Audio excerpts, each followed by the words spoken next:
घटितां पुराणमुदिनं मध्ये महाभारतम् अद्वैतामृतवर्षिणि भगवताम् अष्टादशनायिनम् अम्ब त्वामनुसन्दधामि भगवद्गीते भवद्गीतिनम् नमोऽस्तु ते व्यासविशारमुद्दे पुल्लाण्डविन्दाय तवत्तवेता येन स्वयं भारततैलपूर्णः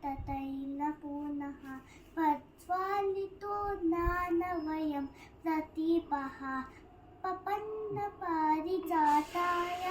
तोतवैतैतपानहे ज्ञानमुद्राय कृष्णाय गीतामृतमे नमः।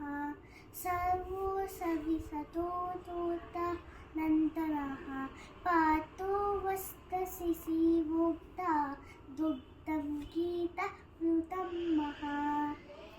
वसुदेवसुतं देवं कंसचारूतमर्दनं देवकी नन्दनं तं कृष्णं वन्दे जगद्गुरुम्।